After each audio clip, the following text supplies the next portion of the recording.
All right, so I want to hop right into this specific analysis and just address the topic at hand. Today, I want to talk about beauty envy, but specifically how beauty envy can hinder a person's professional advancement.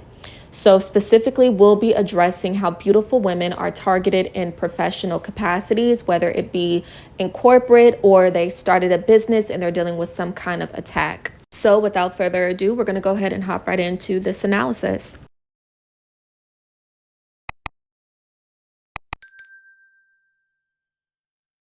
Specifically, I want to make this analysis to help women who may be on the receiving end of beauty envy attacks, help them navigate these spaces and these particular interactions.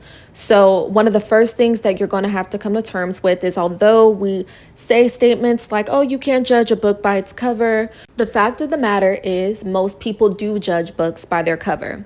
So when you walk into a professional setting or you're navigating some kind of professional space, you have to be prepared for people who may place preconceived notions on you based on your appearance. And just because something may not be morally right or it may not be fair, it doesn't mean that it is not a reality. So one of the first things that you're going to have to do if you are someone who people would identify as beautiful or aesthetically pleasing, of course, beauty is subjective, but if people often tell you like, oh, well, you're very beautiful, you're very attractive, or better yet, in the context of this analysis, people assume that you get certain opportunities or you get into certain spaces because of your look.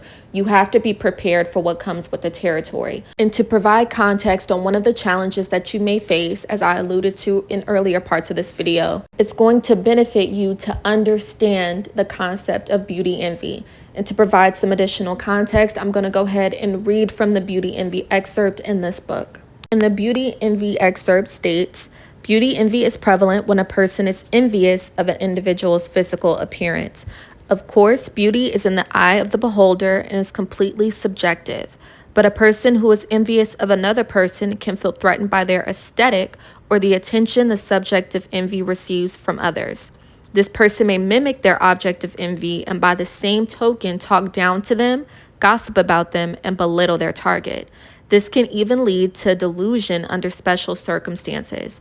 To alleviate feelings of envy, the perpetrator will try to convince themselves that they are superior to the target of envy, or will take jabs at certain things about their appearance while simultaneously imitating it. So that excerpt provides some context as far as why you may be experiencing some friction in your professional interactions or even some hindrances to your professional achievements. And as stated before, even though it may not be right or it may not be fair, it still is a reality. And what's interesting about it is this. And this is why when you're navigating professional spaces, you have to perceive that it's cutthroat 9 times out of 10, especially if someone has convinced themselves that you have an advantage over them, even for something as minuscule as your physical appearance. And what's important to understand about someone who is posing a threat to you professionally because they envy you, and specifically they envy you because of your appearance, their attacks against you are going to be relentless and ruthless because they've convinced themselves that in order to alleviate their feelings of envy towards you, they have to pose a constant threat to your advancement, your achievement, and your relationships. Another thing to note is people are going to assume that you have it easy. They may even assume that you got into certain spaces solely because of your physical appearance. Now, it's important for us to embrace all truths. There are some situations where that may have been the case. You may have been led into certain environments because you were aesthetically pleasing. However, that doesn't mean that you don't bring other valuable contributions to the table. But people who have concluded that that's the only reason why you're in that space are going to be blinded to your contributions. So aside from understanding the context of the battles that you're dealing with, let's get into the nitty-gritty of how to successfully navigate these spaces. First things first, you're going to have to disassociate. And what I mean by that is you can't come into these spaces with expectations. I'm just going to be completely honest. For the most part, expectations are going to hinder you. And there are other sections in the book referenced earlier that talks about how important it is to establish those mental and emotional boundaries. Because an envious person will do things like have you begging for their approval, or at least they perceive it that way when you're constantly trying to explain or prove yourself to them. That can be better understood by reading the reputation ruiner section. Or you may also deal with someone who is strategically creating some kind of havoc amongst your peers or regarding your professional advancement to take a toll on you mentally, and that could be better understood by reading the section 5150 tactic. Another thing that sets a lot of women up for failure when they are navigating these professional spaces or business endeavors and they're on the receiving end of beauty envy attacks is they expect and or assume that the playing field is going to be the same for them and their peers. 9 times out of 10, if someone is posing a threat to you because they are battling with feelings of beauty envy, they are going to make things easier for other people and make things more difficult for you, even if they're doing it subconsciously. Some people will assume and literally convince themselves that you have it easier because of your appearance. So this is why dissociating is going to be key. You have to dissociate from the idea of you receiving the same treatment as everyone else. Also, dissociating is going to help you implement emotional regulation, which is another section in the book.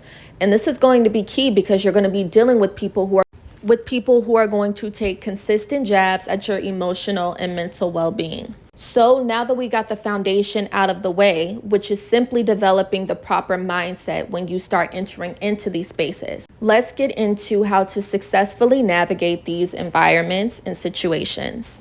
And I'm going to do so by reading a few excerpts in the books Green Eyes and In the Lion's Den, Navigating Systems of Power. So the first excerpt that I want to read from is in the book Green Eyes, and it is the section titled Allow Your Enemies to Sharpen You. And it states, use your opponents while they think they are using you. Have you ever heard the term, if you can't beat them, join them? Well, in this case, joining your enemies will actually allow you to beat them, and I'll explain how. In cases where you are in a position that prohibits you from completely avoiding your enemies and you must engage with them, redirect your approach. Shift your mindset where you're learning from your enemies consistently. With this approach, every interaction with the foe is an instruction and learning lesson. Now, what that section of the book teaches is you should never leave an interaction with the foe empty-handed, even if you are using them as a footstool to eventually branch out into better opportunities and relationships. Now, let's get into the nitty-gritty of navigating systems of power and dealing with beauty envy as you navigate these spaces. Because at this point, you've officially stepped into the lion's den. So it's going to be dog eat dog and survival of the fittest interactions. To explain how to successfully prepare and navigate such spaces and interactions, I'm going to read from a couple of sections in the book In the Lion's Den, Navigating Systems of Power. The first excerpt I want to read from, especially in the context of beauty envy, is the section titled Superficial Traits Should Only Be Used in Moderation. And this section states, superficial traits such as beauty and charm can open doors for you, but they can just as easily push you out of those spaces if misused or over-relied. These traits should be viewed as tools to enhance your position, not as the foundation of your character or competence. So as mentioned before, it's also important to be honest with the circumstances at play. If you were granted a position because you were aesthetically pleasing, you don't necessarily negate that fact or act like it's not a reality. Instead, you make sure that you're not leading with it, especially when people are attempting to use that as an odd against you. Now, another section I want to read from, especially when we think about beauty envy, and people attempting to place labels on you or limitations on you because of your appearance, I want to read from the excerpt titled Watch Where You Lay. And it states, one of the most effective ways an opponent can weaken your defense is by using erotic espionage, whether through a romantic rendezvous or a fleeting relationship. An adversary can gather valuable intel by orchestrating a situation where you sleep with your enemy. This tactic can also serve as a powerful distraction. So in the context of power dynamics specifically, and you are dealing with beauty envy or preconceived notions because of your beauty, you have to make sure that you do not take the bait. There are going to be some people who are looking for the opportunity to prove that they were right about you and prove that you only got certain opportunities because of your physical appearance. So it is going to be up to you to exercise discipline in that area.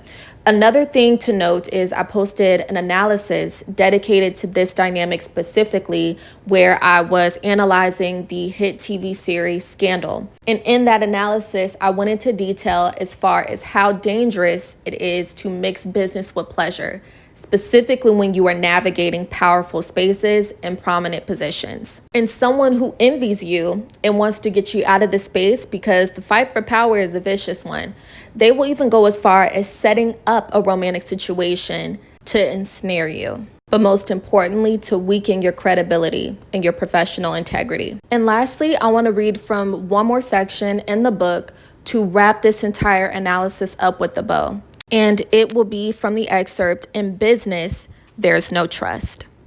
And it states, "The only way to build and maintain a business is to rely on yourself. Even in partnerships, there are no guarantees that an agreement may be made.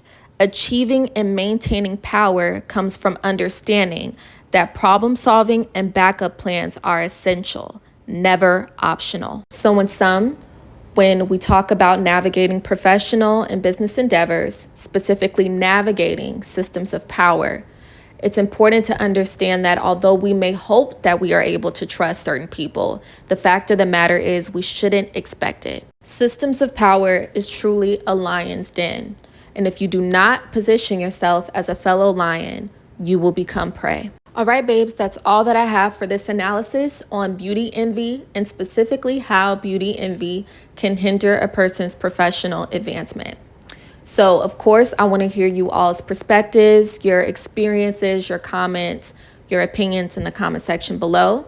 I thank you all so much for tuning in, and I look forward to speaking to you guys in the next one.